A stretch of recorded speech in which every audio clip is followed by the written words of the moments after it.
You can either live your dreams or live your fears. And I think the majority of people actually are not living their dreams, but are living their fears. So I want to ask you a question. What are your fears? What are you afraid of? What are you scared of?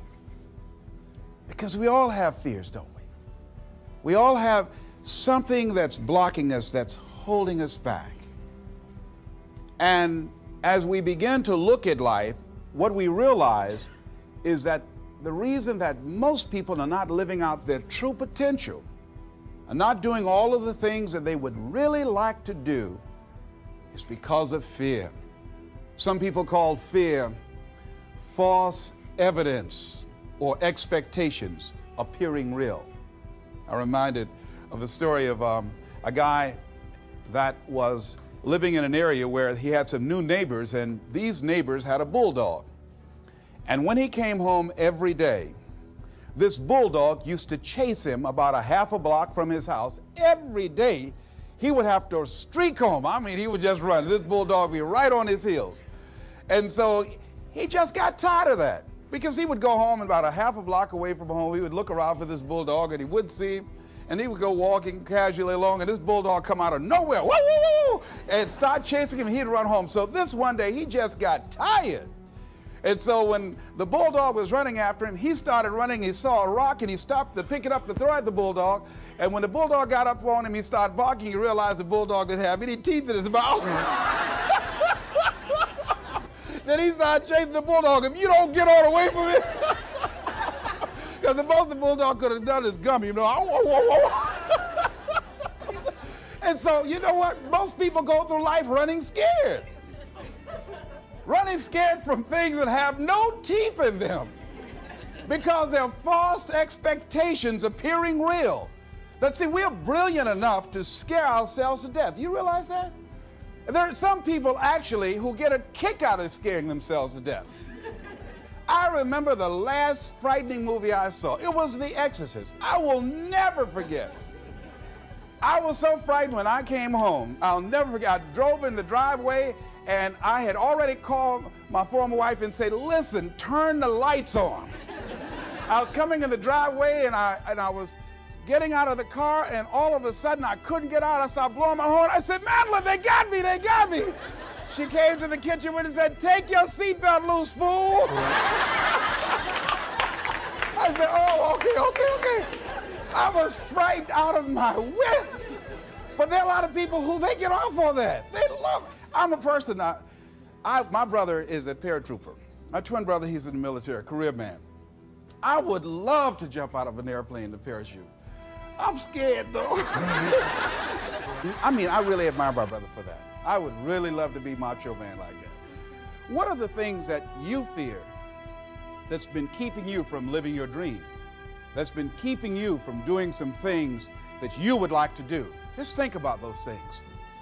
And how do we begin to handle that? Abraham Maslow said that life is about growth. And he said, you could either go back to your comfort zone, and there you won't find any growth, or you must be willing to go forward and face your fears again and again and again, because you're never going to have a fear-free existence. I mean, some fear is acceptable and legitimate.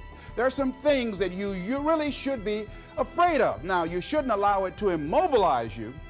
You acknowledge it, you take it into account, and you carry yourself accordingly. There are times that we should proceed with caution. But it's the difference between being stopped by fear. It's the difference between having a fear and the fear having you. So what do? One, acknowledge it, and knowing that it's okay. Don't condemn yourself for being afraid. It's perfectly fine to have some fears. You acknowledge your fears, you embrace those fears, and then you move on. You act on whatever it is that you fear. Because once you embrace it, see, what you resist will persist. What you resist will persist. So one of the most important things is to begin to embrace your fear. The fear of bodily harm, that's legitimate. when I was a disc jockey in Columbus, Ohio, you know, I was young, about 22, 23, thought I was tough, and I was on the air, and Al Green, who was a great performer at that time and still is now singing gospel music, had a record. His first hit record was Back Up Train. So a guy came in the town and was impersonating Al Green. I happened to know Al Green because I'd already booked him. And so when I found out this guy was impersonating Al Green, I came on the air and did an editorial about him, and I exposed him. He was a rather big fellow, and so he had the word out that when I see this guy Les Brown, the disc jockey, I'm going to knock him in the mouth for having a big mouth. So I was driving down Main Street in Columbus, Ohio, had my son in the car, and I always had this little saying, hey, if anybody ever put a threat on me, I'm going to make them honor it. So I saw this guy in the street. So I pull around. I said, excuse me, I'll be right back. Got out of the car. I said, hey, man, I heard you said that you were looking for me. I'm Les Brown.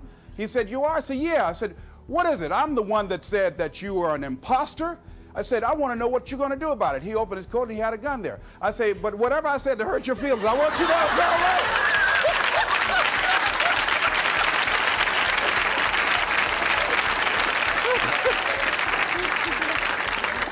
Acknowledge your fears, carry yourself accordingly, and do what makes sense for you. Well, one major fear I've always had is a fear of the dentist. And this fear had me. I didn't have that fear. And what really reinforced it, you got to watch things that can feed your fear. I saw a movie that most people would not remember. This movie was starring Dustin Hoffman. It's called The Marathon Man, with Laurence Olivier. When he's trying to get a confession out of here. And he took this drill out. Let me tell you something. When he went in Dustin Hoffman's mouth with that drill, I had $1 worth of popcorn. That popcorn went everywhere. Oh! Do you know I could not go to the dentist for 5 years? I had left broadcasting, went to the Ohio legislature, had an impacted wisdom tooth. Now that hurts. And I would call, and as soon as the people would answer the phone, I would hang up. That's how frightened I was. Dr. Hamler's office, boom, I'd hang up. Then I got to the point where I could just ask for an appointment. Hello? And I wouldn't give my real name. Because I knew I wasn't going to keep it. I'd give anybody's name, Joe Jiggly Jim, it didn't matter.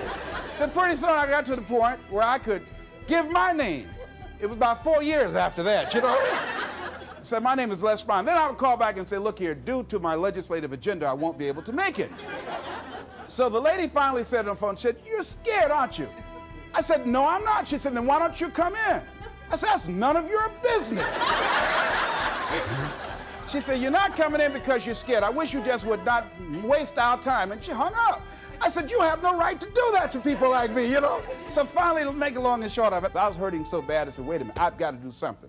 And I said, what am I afraid of? Go there and handle it. I said, man, Dr. Hamler, I just can't hear this drill. I mean, if you can do whatever, I don't need to hear this drill, that sound, you know, that's what gets me, that drill. Don't pull that drill out on me. He said, just calm down, calm down. And it wasn't really bad as I thought it was. One of the things you find out that when you face your fears, it's not as bad as you think it is. And when people tell you, I just can't do it, I can't handle it, I mean, really, I can't handle it, what they're envisioning is that they're not going to be here. They're going to clock out like you're going to die. And guess what? We all had occasions when we confronted our fears, we had to do something we felt uncomfortable with, we didn't want to do it, and we did not die. They didn't come take us and put us in a box somewhere. Am I right? So what we've got to begin to do, how do we handle that? What's the process? Because it's all up in here. One, I think, is imagine the worst case scenario. I just imagine that he went in my mouth and with this drill and that I just croaked out. Then I imagine, that's the worst case scenario. Then I had another technique I used. Visualize yourself being more than able and capable of handling it. And I used to have a tremendous inferiority complex about speaking before people that I felt who had more going for them than I did. Because I'm not college trained, I used to feel that college people were the most intelligent people on the planet. And there was nothing I had to say for them. And what will they listen to me for? That's the way I felt. And so I had to visualize myself speaking before them, speaking before various audiences that had more going for them than I did, and realize and appreciate my own value, and that I was a worthwhile person, even though I didn't have all going for me. I didn't have the money, I didn't have the education that they had. So part of the process is seeing yourself, being worthy, being capable, having what you need to make you a worthwhile person, and that you're more than able, and that you deserve to be listened to, or you deserve to have that dream and that passion and whatever it is that you see and envision there. You've got to see it in your mind's eye and know that you've got what it takes. Repeat after me, please. I must see in my mind's eye. See myself. Confronting my fears. Handling my fears. I'm more than able. Shake somebody's hand on your right and left and say, you got the right stuff.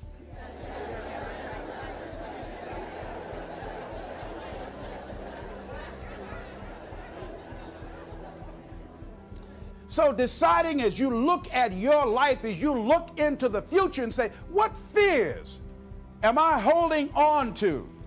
What fears that I'm allowing to imprison me, that's keeping me from breaking out, that's keeping me from living up to my true potential, that's keeping me from really being happy, that's keeping me from having a sense of adventure and excitement in my life?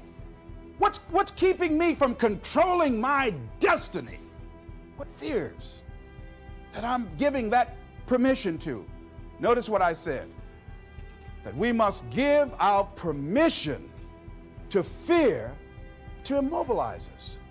Because whatever discomfort you experience, whatever challenges or difficulty that it is, you got to handle it. Got to go up in there and wrestle with it. Will it be easy? No. Will it be challenging? Yes. A friend of mine who's going into recovery. He's been addicted to crack cocaine for years and alcohol. And he was talking about how challenging it was and why he was dreading going into cold turkey. I said, what do you want me to tell you? That it's going to be a picnic? No, it's not. It's going to kick your butt? Yes, it is. Are you going to want to die? Yes, that's a part of it. But that's just what you must go through in order to get where you want to go. And guess what? You are strong enough to do it. You're strong enough, and your life is worth whatever you have to go through to get past this addiction. Whatever you have to do. This dream you got, whatever you want to do, will it be easy to just run out there and do it? No. Will it happen overnight? No. Will it be a struggle? Yes. Will there be times when you can't make ends meet? Yes, that's a part of it. Will there be times you won't know what to do? Yes, that's a part of it. Will you have some opposition? Will things go wrong sometimes? You will have many visits from Murphy. Now, if you're saying, well, who's Murphy? Don't worry.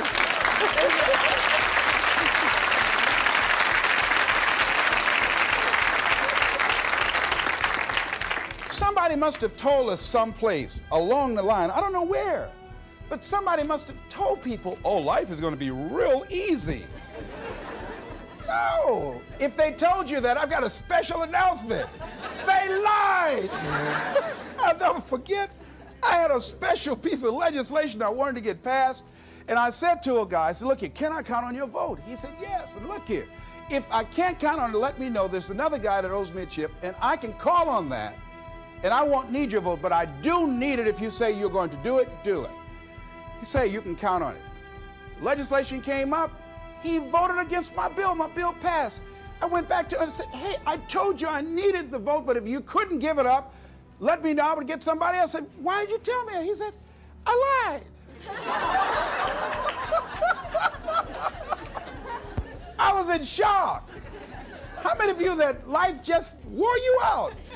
That you didn't expect that? You thought you'd go to school, get good grades, get a job, and you came out here and you'll be able to get a job and live happily ever after, and you say, they lied. Yes, they did. They never told me, you know that song said, Mama told me there'll be days like this. They didn't even tell us that.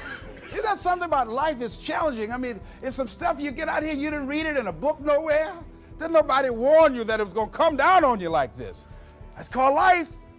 There are all kinds of challenges like that. So what's the next piece is that you accept yourself, then you accept the fear as a fact and not a force.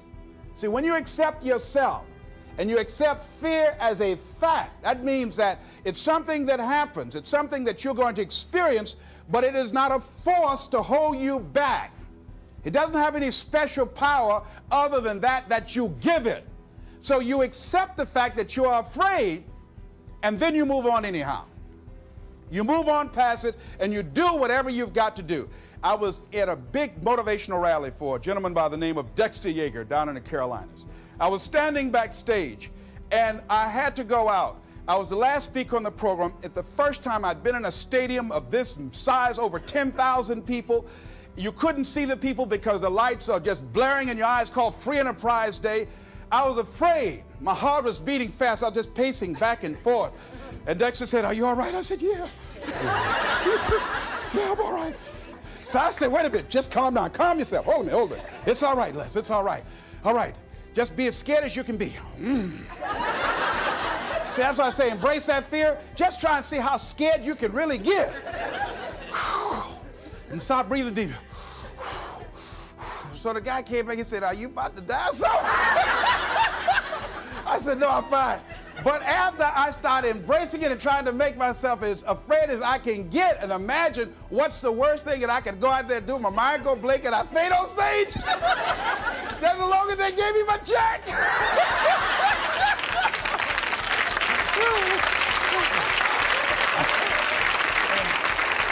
But once I started laughing at myself, I started talking to myself. I said, "You know you scared today?" And I said, I just calmed myself down. And I went out there and I cooked. And that's what you got to do. I had another experience where I was at a major corporation, and it was one of my first major presentations I was going to do for this corporation. And I had 4 other presenters that had large firms. And one of the things that you've got to do is you've got to watch your inner conversation and discipline your thinking and your imagination, because if you don't, your mind will take you on a wild trip. So my mind said, "Hey, Les." I said, "What?" "These guys are going to wipe you out. You can't compete with them." Because I heard these guys sitting over across from me, and they were talking about all that they had going for them. And so I started doubting myself, and I became afraid, and I was thinking, well, maybe I shouldn't go in there. And so I knew then, and this is what I suggest to you, sometimes you got to talk to yourself. Talking to yourself, you know, could be a good exercise. It might be the only intelligent conversation you ever get. So I got up and I went to the bathroom. I started talking to myself. I said, "Les Brown, let me tell you something. What do you care about these guys and their firms and all their money? You got 6 children you've got to feed. You got a mama you've got to take care of home. You ain't got nothing to lose."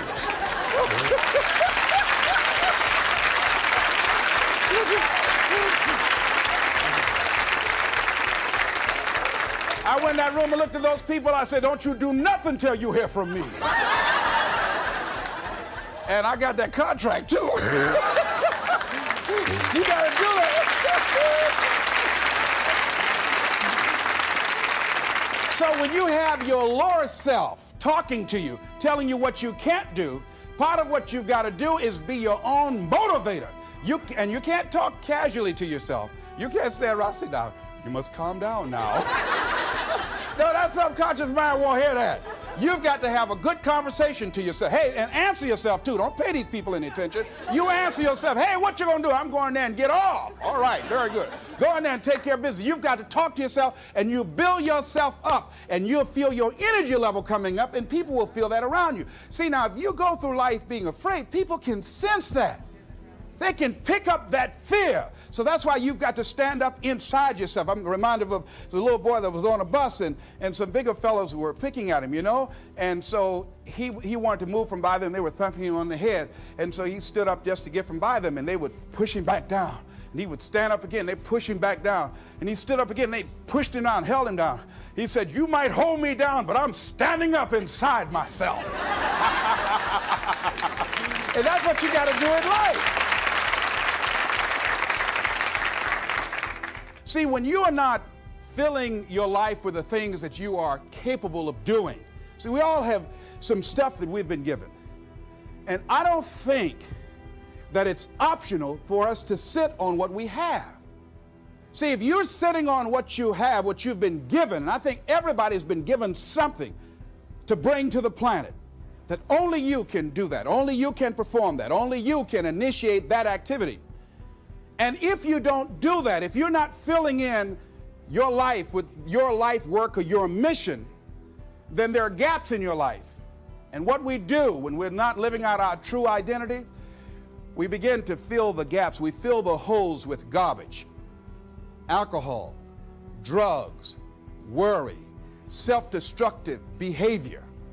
So when you begin to look at your life and you know that you're not doing what you can do because you have allowed yourself to be held captive by your fears. Now, when you don't have a true appreciation and acceptance for who you are, and you allow yourself to be immobilized by fear, what happens in the process is that you begin to abuse yourself. You begin to sabotage your life, you begin to sabotage your dreams, you begin to unconsciously work against yourself. You become your own worst enemy. So what do you do about that? Well, you begin to realize that your dream and your gifts have so much meaning and so much value for you till your hunger for them will begin to push you past the fear. Your hunger to have them will give you a special drive. As you work on yourself, as you begin to acknowledge your true identity, the true power that you have, the true capacity you have to bring about change, the miracle working power that you have within yourself to do the things that you want to do. When you take them on, I'm reminded of a man who, this gentleman was doing a special study of a special tribe in Africa, headhunters.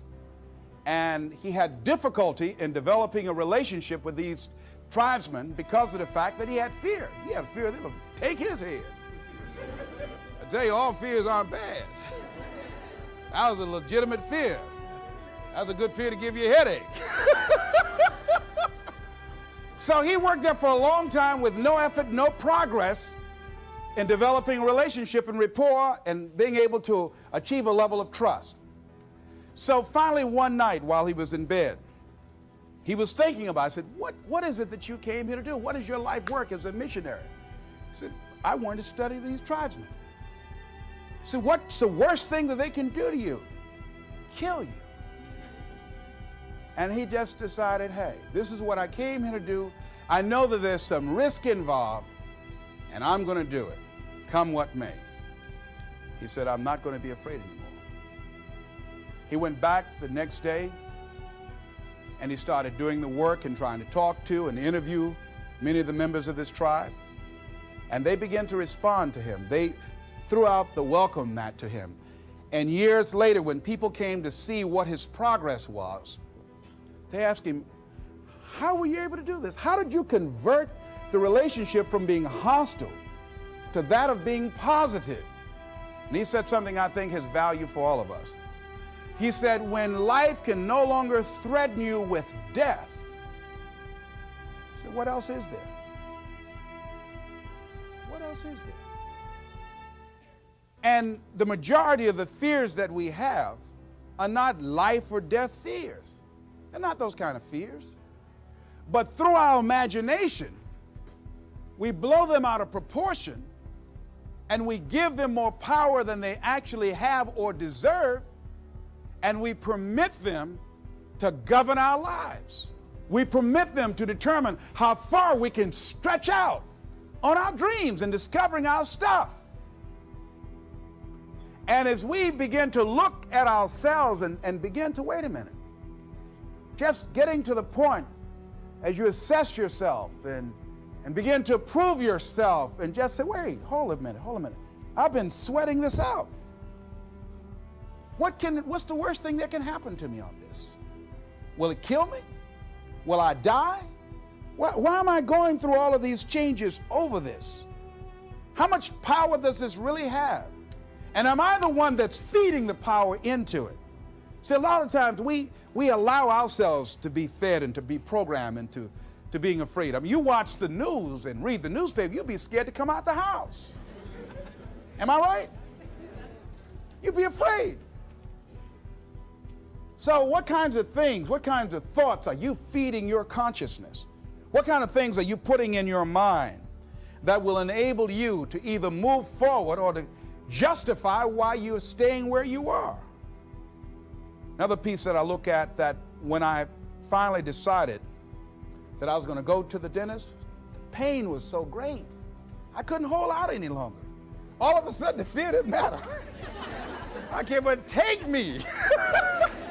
Now, some people need fear, you know. I have a friend that we told him, hey, man, you know, you need to lose some weight. You're getting overweight and out of shape, and at our age, we need to have a regular program. And Bud said, man, I've been fat since I was a little boy. I'm big bone. I've never seen a fat skeleton, though, you know. Well, Bud became ill. How many of you ever seen a fat skeleton? Raise your hand. All right. Bud became ill, passed out, and I was there, and the doctor was talking to him. And Bud, I think, was going to go right back to same old eating habits and doing everything. You know, he said, look here, you are a diabetic. He said, now here's some of the side effects. You know, you could go blind, you can become an amputee. None of that touched him. He said, you can become impotent. He said, what did you say? Bud has lost weight. He exercises every day. He's into body sculpturing. 48 years young. He looks great. I can't believe it. But just that one statement made all the difference in the world. Bud is a new man today.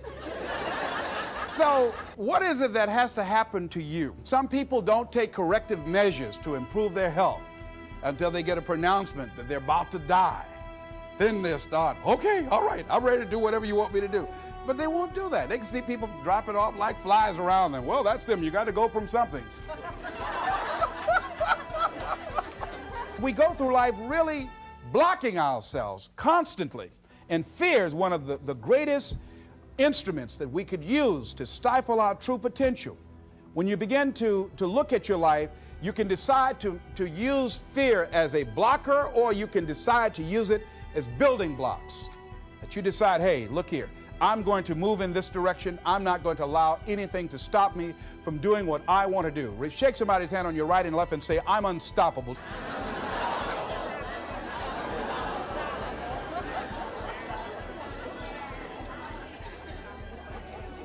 See, when you begin to understand and acknowledge your fear, and you go forth anyhow, you go forth in a spirit and a knowing that there's a way that you can begin to handle this. There's a way out here somewhere. There's a solution.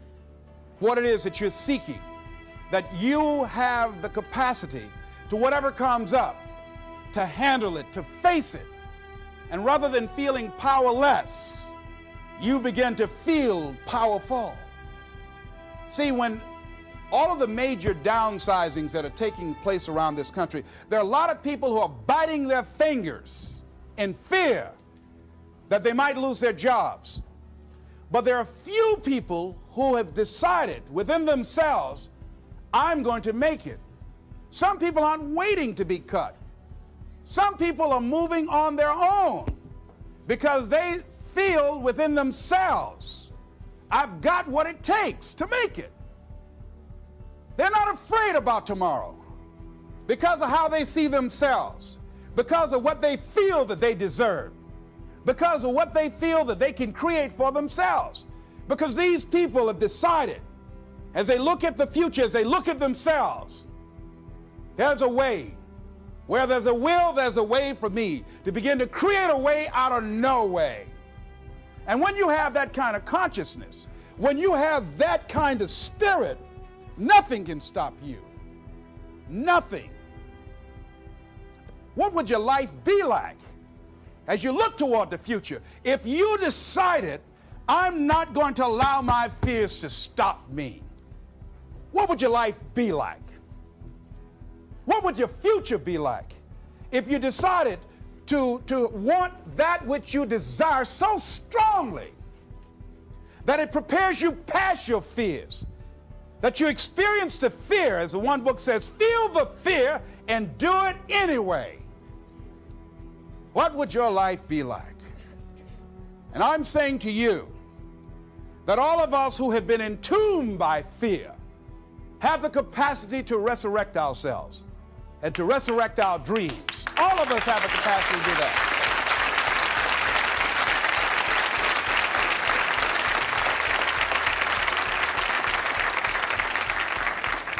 And you have, is it easy? No.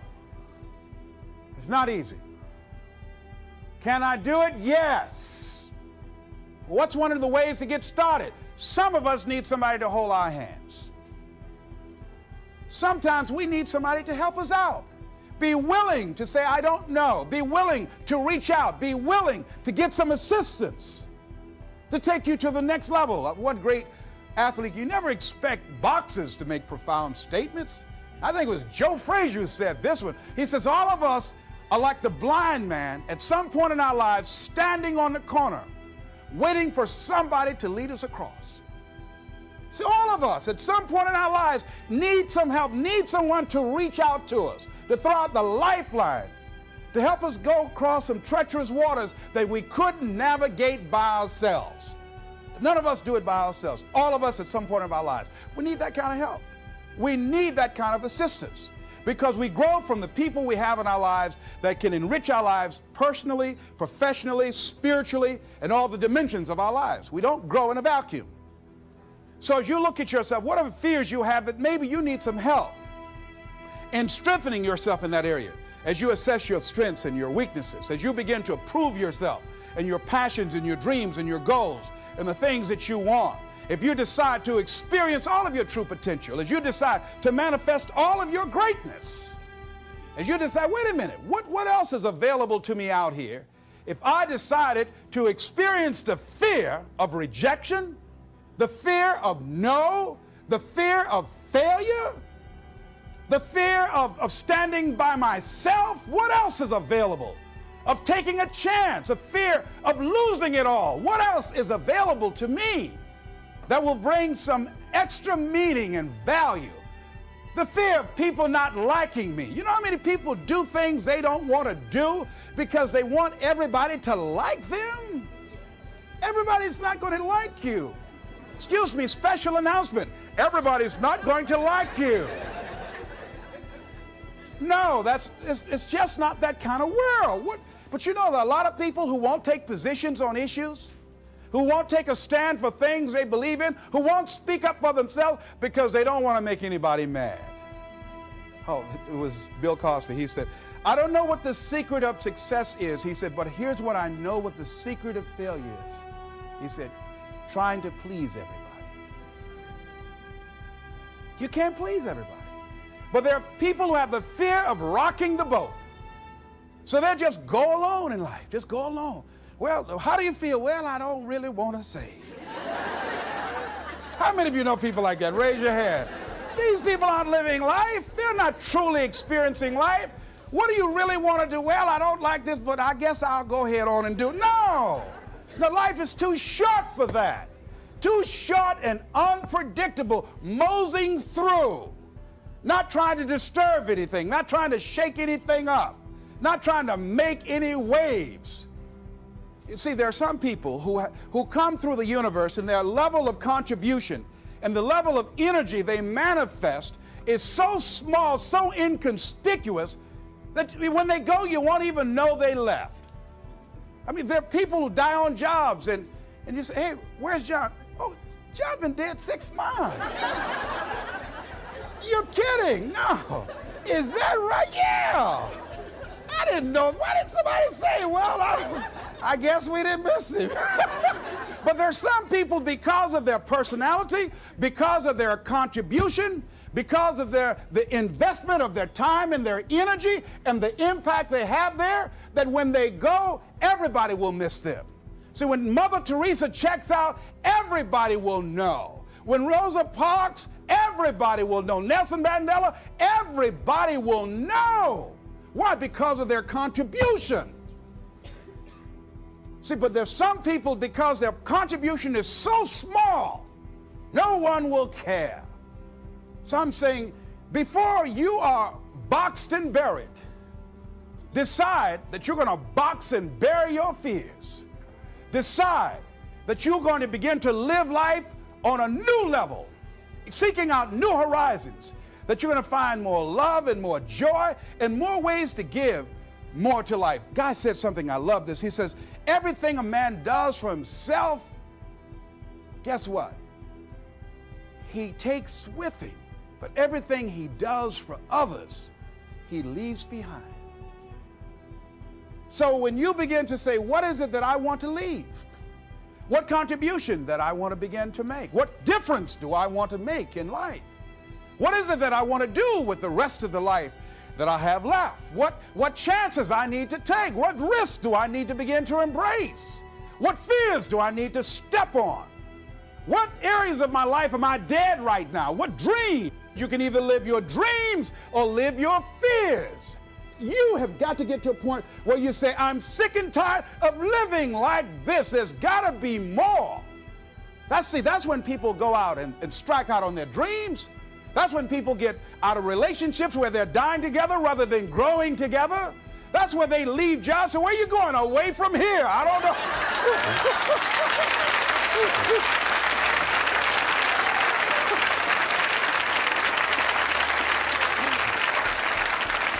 Do you have another job? No, I don't. How are you going to make it? I don't know, but I will. See, you will when you put yourself in that kind of situation. I'm reminded of two frogs that were hopping down the road, and they fell into a bottle of milk. And one was hopping up and down for a while, and he drowned. He just gave up. But this other frog just kept on kicking. He wouldn't give up. He just kept on kicking. And pretty soon he churned that milk into butter, and he walked on out.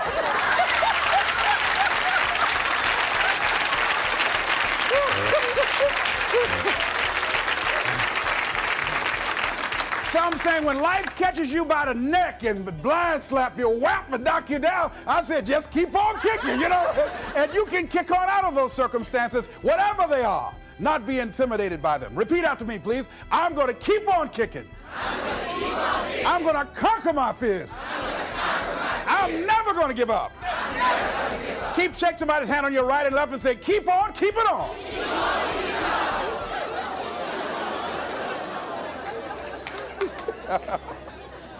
I tell you, one of the exciting things about life is you got to keep the child in you. Little children dream. We used to go to work with my mama, and we would be riding across Miami Beach. My brother and I would be arguing, that's my car. No, that's your car. That rutabaga over there. Oh, that's my house. Mama, tell him that's my house. I had that house yesterday. How many of y'all did that as kids? Raise your hand. But then after we become adults, life slaps you side the head a few times, and then you don't dream anymore. Bigger Thomas, in the book The Invisible Man, I think it was, he said, the impulse to dream has been slowly beaten out of me through the experience of life. And most people, ladies and gentlemen, have stopped living their dreams because of the lessons they've learned from life or things they've picked up, because we've only been born with two fears: the fear of a loud sound or the fear of falling. And all the other fears are fears we learn, fears we pick up. Whatever you're scared of, your life, the value you brought to the planet, far more important than whatever you're afraid of. You're stronger. So as we begin to look toward the future and look at what will it take for us to break through those fears, one, acknowledging the fear, knowing it's all right, some fear is healthy. Beginning to know that your dreams, your passions, your drive to achieve whatever it is you want, as it has more power and meaning, it will move you past your fears. As you begin to feel that you deserve it, your passion and goal is so strong, the fears won't matter. As you begin to trust yourself and put yourself in the situation where you have to make it happen, you will make it happen. Ladies and gentlemen, I don't believe this. I know this from my own life experience. I know that you've got greatness within you. I know that you have unlimited potential in you. I know that you have something to give to the universe that was not here before you showed up. Somebody said that life is God's gift to us, and how we live our lives is our gift to God. What kind of gift are you giving? And what kind of gift could you give if fear wasn't an issue? And I'm saying you can have fears, but don't surrender. Don't let your fears have you. You're more than capable of making this your decade. This is Mrs. Mamie Brown's baby boy, Leslie Calvin Brown, saying, it's been a plum-pleasing pleasure.